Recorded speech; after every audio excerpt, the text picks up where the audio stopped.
How do you succeed in Europe's busy OTA landscape? Let's meet our speakers. Seamus Conlon, Chief Executive, Cruise.co UK. Clare Gilmartin, CEO of Trainline. And Boris Raoul, CEO of Invia Group in Germany. Give them a round of applause. They all came a long way. Well, not all of you came so far. I think I probably came the farthest, but welcome anyway. It's a pleasure to have you here. So one of the things that I mentioned yesterday was a statistic about the difference of the US and the European OTA landscape. That's very evident, very obvious. And that is that the two big brands, the Booking and Expedia, really dominate the US landscape. There's not a lot of opportunity for niche OTAs, specialized OTAs, whereas Europe is so different. I mean, they represent maybe 64% of the market, so there's a lot of room for niche players that specialize in product and geographies and languages, and that's you guys. I mean, you're all, I'm assuming, doing well in your niches, but it must also have its challenges. So I'm going to start with you, Seamus. Talk a little bit about some of the challenges and the opportunities of specializing as an OTA. Okay, well, obviously we're Cruise.co.uk, and the name kind of gives it a bit away a bit. We retail cruises. I suppose one of the challenges of the niche we've picked is I listen to a lot of people here, and there are either OTAs for flights or hotels where there are hundreds of thousands of suppliers, whereas we are in a particular market where actually there's 4 or 5 big companies, and they control all the cruises. The cruises belong to them. They have multiple brands, but it is a very different supplier type of setup. I suppose that's probably so the suppliers are consolidated. Suppliers are very consolidated, whereas the distribution is hugely fragmented. Mm-hmm. So it's the complete inverse to, well, most of the conversations I've been hearing over the last couple of days here. So is that both a challenge and an opportunity? We were doing a SWOT. It's both. It's a challenge in terms of the supplier power. So, for instance, obviously, I'm Booking.com and Expedia. Probably have a large amount of power relative to individual hotels, whereas we're against Carnival, Royal Caribbean. They're big brands. They're big consumer brands. Most customers who will visit our site will visit their site. So we know that our direct comparison will be the cruise lines. On the other hand, they are huge organizations. They want everything streamlined. They don't want to do anything messy. So we can exist in that messy, awkward bit which just isn't economic given their scale of wanting everything being done in a particular way. Right. We're going to get back to that because that's a good point. Clare? Well, interesting you say niche. I don't think our niche doesn't feel like a niche. Pretty big niche, feels quite right? big. So we sell Rail and Coach. We're Europe's biggest platform, and we've recently just expanded into Asia. And I guess the benefit of operating, if you like, focused on those two verticals. They're big. They're 250 billion globally, so it's a big space to play in. But secondly, we really get to focus in on our customers. So a Rail and Coach customer takes about 28 trips a year versus the average consumer takes 2 flights a year. So it's a much more frequent vertical, and it's much more of a daily and weekly interaction. And I think consequently, we're 80% mobile. So all the time, we're capturing a huge amount of information on our customers, and we're able to use that to both tailor recommendations to them, but also to continue to enrich our product and make it smarter and more personalized. I think that's the benefit in focusing in on a high-frequency travel vertical. Boris, you come from a little different place. It's a little different place, right? Correct. So I'm coming from Invia, and Invia is operating in 7 countries, and we are specialists in package travel. Package travel means for us sun and beach travel, where a customer wants to book their holidays, but as well as we call short stay, where an event is the trigger of a trip, and we are the specialists by packaging all kind of components for the customer. So customer can travel, he can relax. We are taking care about the rest. That's our value proposition. And therefore, we say as well the niche is quite big when it comes to package. Right. So, I don't think the three of you could have been more different, right? Because we have really kind of an offline, supplier-dominated kind of business here, where someone might take one cruise a year. If you're lucky, you take two. Yeah, just in comparison to yours. Then you have the very frequent travelers, and you're 70% mobile. How much mobile is cruise booked? Well, I was thinking different, because our average customer, or the average cruise customer, on a general basis, takes one cruise every 2 years. So we can't build up that data based on the purchase transaction or the research transaction. But at the same time, we know that person who cruises is probably going to take multiple cruises over a number of years. So we've got to go out of our way to find reasons to engage with that customer every week of those 2 years, even though they're not going to buy a cruise. So for us, it's about creating communities, creating content, forums, Facebook, and that's how we try to engage, knowing that we cannot engage them just on the purchase bit alone. Right. Whereas, and you said you know your customer. What do you do though they're a rail customer, so it's not such a different sale, like a cruise and a tour, right? It's so experiential, and you're selling transportation. I don't want, it's beautiful, see wonderful landscapes out the window for sure. And you're going to an interesting place, but I guess from a marketing point of view, it is a different context, right? People travel a lot. We have more daily active users in many big cities than Uber does, so it's a much more frequent and intimate, I think, relationship.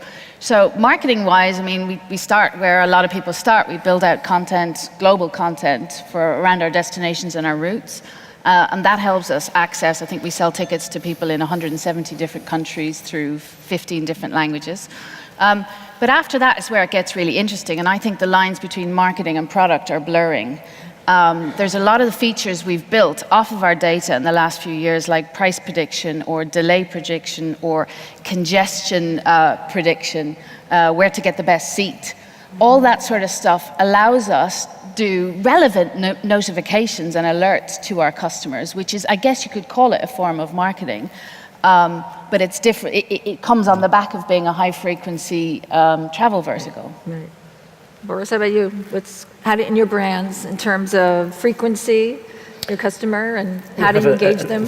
We have a very similar issue like with the ships. So a German customer is usually booking once a year a holiday. So it's the touch point or the repurchase rate is quite zero. So therefore, we try to engage with our customer by offering him new ways of traveling, the inspirational weekend packages. So, and that's how we engage with the customer, how we keep in contact and to set touch points by creating content, creating additional values, telling him when is the best time to go to Barcelona for his specific mood and motif. So that's how we engage our customer base. But we have the same issue as the core product. It's only booked once a year.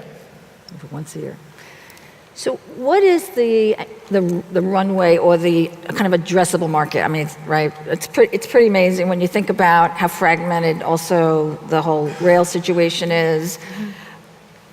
Cruise, you mentioned all the fragmentation there in terms of distribution and in tour and also flights. But what do you see as kind of when you look ahead and you're talking to your investors, I'm sure you've done a lot of presentations over the last few months or years, when you say this is how big our market can be, this is us, and this is our potential?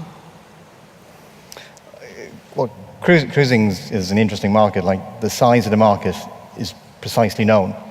There's this many ships, they go on this itinerary, there's this many cabins, and so many people. So cruising as such, I think at the moment there's about 26 million people who cruise a year. They generally cruise in 2s or 3s, so suddenly you're down into 12 million transactions spread all over the world in different markets. So it's nowhere near the size of your markets. However, it's a very high value market. It's like there are little niches. There are niches coming within cruise, but it's never going to grow at the scale of other markets. So for us, our big key is literally that consolidation of the distribution over the next few years. Okay, so you're private equity, right? We're private equity, You've so raised how much? we're backed. So we're our third private equity company. So we're backed by Bridgepoint Capital. So they invested in us a year and a half ago for 52 million. And then we did a follow-on transaction where we purchased a company in Germany last year for another 25 million. So in total, we've raised, or our shareholders have raised, about $100 million. And we still see more consolidation happening in the marketplace. Okay. So more cruise.co's around the world. Yes, like look, the Cruise.co and in Germany we're Kreuzfahrtberater. They're both growing very strongly, but I think we still see it as there will be more consolidation. In fact, I think the top 5 or 6 cruise OTAs are all private equity or financial owned at the moment. So Are they all sitting together and having this conversation right now? I'm sure somebody's strategizing about it somewhere. Lorraine, could we take one question from the floor? Absolutely. Hi, Nathan Coleman's with Lean Plum here. I had one question for Claire. You were talking about the lines between product and marketing blurring in terms of also doing the most with your data. Is that a position you got to through internal strategy, or is that something you developed in talking to different partners? It's a good question. I guess the pace of technological change we all experience is super fast. And I've been in tech for now 15 or 16 years. So my starting point is always the customer. And it's not just the data from the customer, but I actually prioritize getting people into our offices in various different places and meeting them face to face and ensuring my engineers meet them face to face. And it's really on the back of that we learned where the pain points still remained for people. Delay disruption's a good example. That's a pain point. Even if it only happens 1 out of 20 times, it's etched on your memory as a traveler.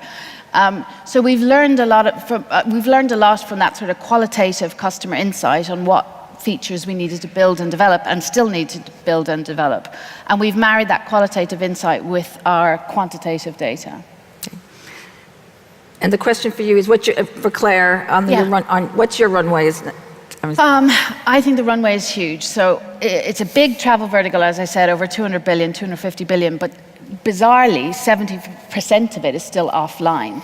And that's people, my phone is stuffed full of photographs of people all over the world, really, stuck in ticket queues, getting really frustrated. And is that because the railways themselves, they just don't have their act together? At the beginning, there's no common data set. So if there's 2,000 airports in Europe, there's about 60,000 train stations and bus stations. There's no standard data set. There's maybe 350, 400 carriers. They all use different versions of child versus adult. There's hundreds of travel cards and discount cards and loyalty cards.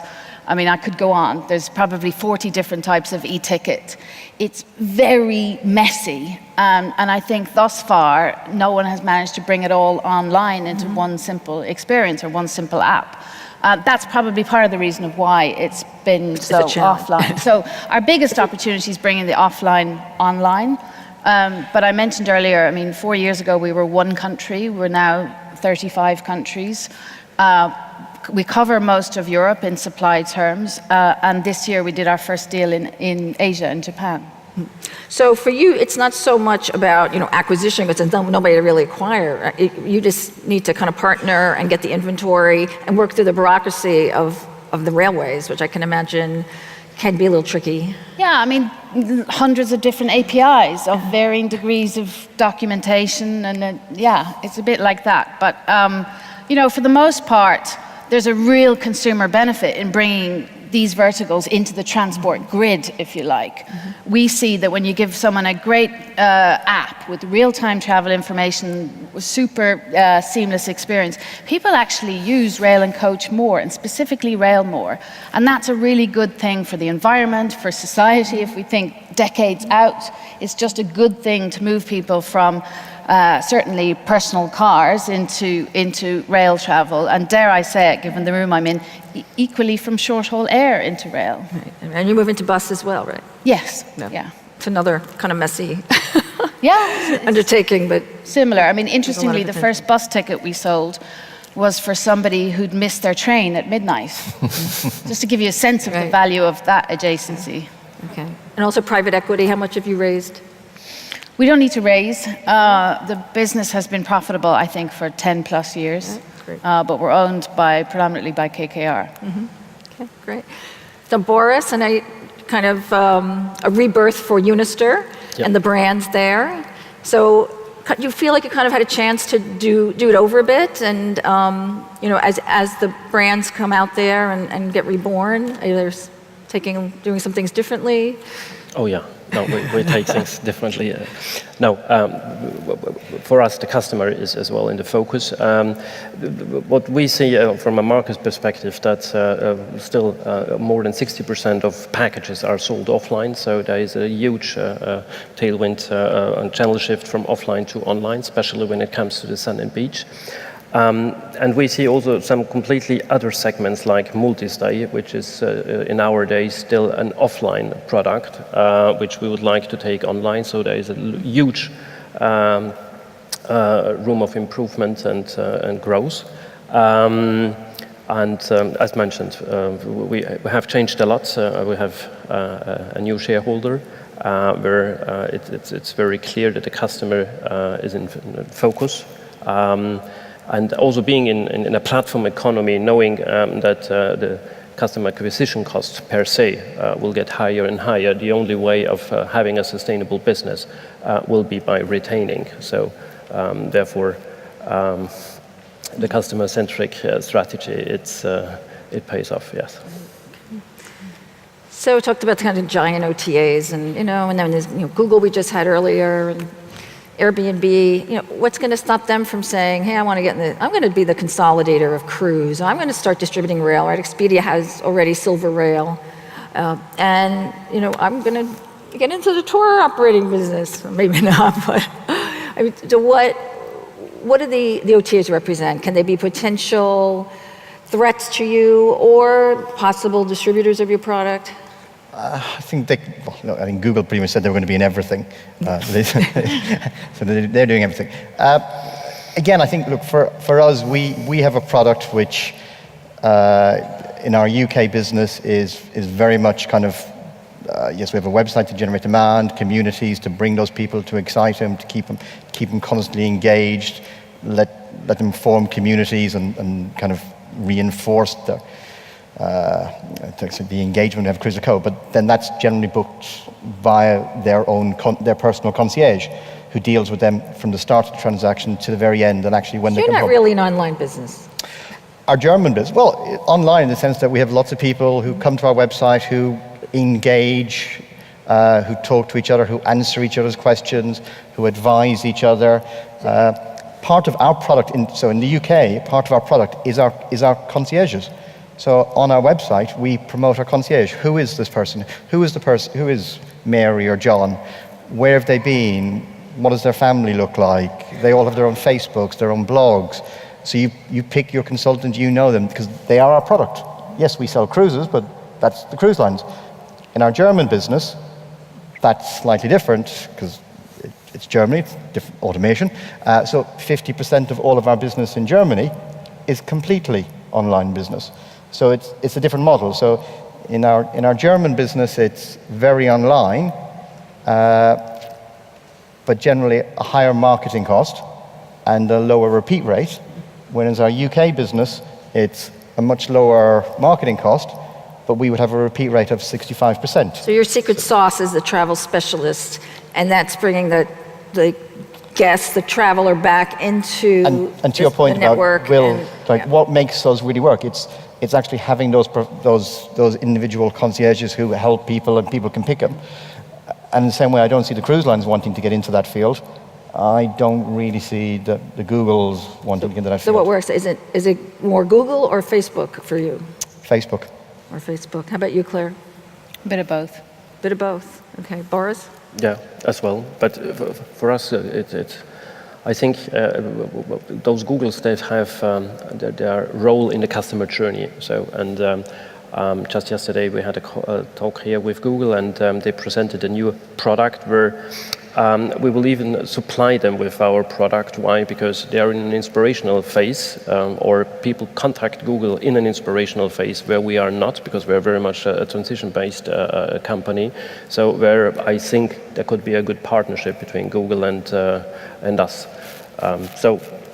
Yes, as well, Facebook, they have their role in the customer journey, our customer, unfortunately, are locked in those platforms. So we have to deal with that and to play with that.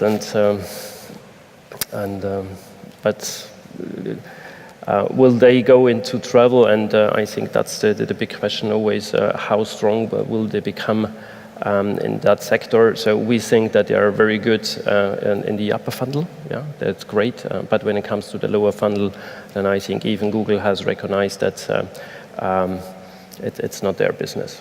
But I think, and when I say Facebook, for us, because our consultants are actually our product, they're the thing we add. So they can communicate. And actually, things like Facebook is just a great way to highlight those individuals as the product, which doesn't really work on kind of typical search. Typical search is great for, find the cruise, fill in your box, up they come. So that's why Facebook works, because we're actually marketing individual people on scale. Right. Different product, different way of marketing, totally get it. I don't know if you answered the question about... No, I didn't. You know what? The complexity that sits in our space, the complexity I talked about earlier, the data complexity, the API complexity, the need to go deep for a consumer that's using us every day, I think that's what creates the tough challenge for us, but it equally is, I think, what creates the moat around the business. It's just hard stuff to get into, and and so far, no one really has. The rail companies, don't they want to go direct? They don't want to build a direct business like the hotels want to do, and of course the airlines have done. And they do, and I think we can coexist, absolutely. It's just hard, the pace of change. 6 years ago, they probably had to build a website, then suddenly they had to build mobile web, and then they had to build 2 apps, and now they have to build a voice app, and that's simultaneously building on 6 different platforms, at least today.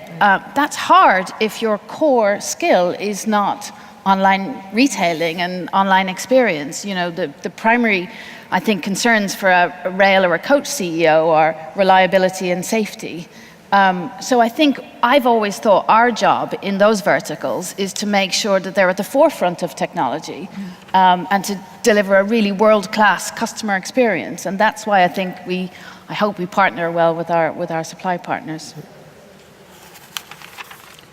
You're really an OTA, right? I mean, your brands, you consider them OTAs, you consider them online travel agencies? I mean, We are online travel agencies, but having our own virtual tour operator. So we are moving from being an OTA, becoming an OTO.